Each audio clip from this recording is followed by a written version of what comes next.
உளுந்து போட்டுக்கணும். அடுத்து வரமிளகா போட்டுங்க.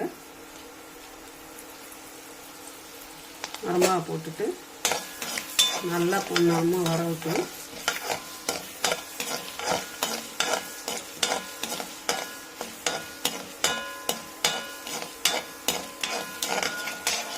நல்லா கறி வெடிக்கணும். வெடித்தாதான் அந்த வாசம் உங்களுக்கு கிடைக்கும். டிஷ் நல்லாயிருக்கும்.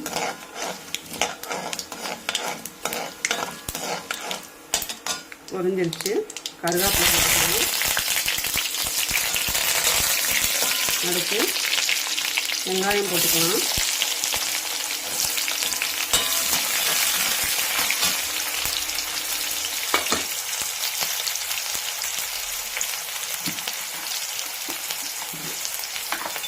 லைட்டாக வெங்காயத்துக்கு தகுந்த மாதிரி ஒரு துளி உப்பு போட்டுக்கலாம்.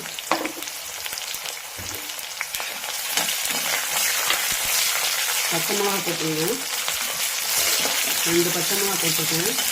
உங்களுக்கு நிறையா தேவைன்னா நிறையா பண்ணிங்கன்னா அதுக்கு தகுந்த மாதிரி நீங்கள் போட்டுக்கணும். பச்சை மிளகா, வெங்காயம் எல்லாமே போட்டுக்கணும்.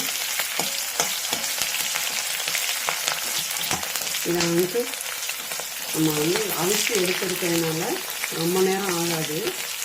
இந்த வாழைப்பூ பொடிமா பண்ணுறதுக்கு நம்ம இப்போதும் அவிச்சு கொட்டி மஞ்சள் உப்பு போட்டு பண்ணுவோம். இது மாதிரி பண்ணாலும் நல்லாயிருக்கும்.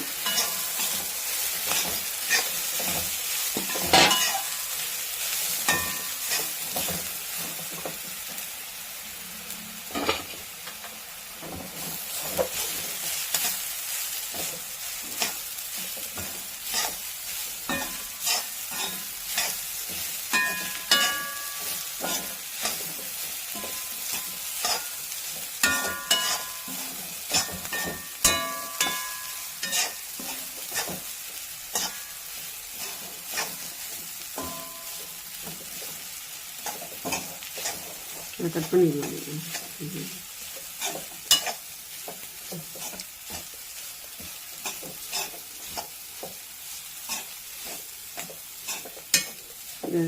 நல்லா இதாக ஊற்றி கொஞ்சோண்டு நல்லா வேக ஊற்றி தேங்காய் போட்டு விருப்பம்னா தேங்காய் போட்டு நீங்கள் இறக்கிக்கலாம். தேங்காய் பூ மாதிரி திரும்பி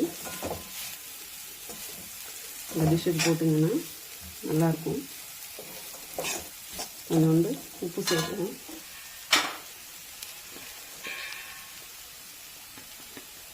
கொஞ்சமாக வேணுங்கிற அளவு உப்பு சேர்த்துக்கணும்.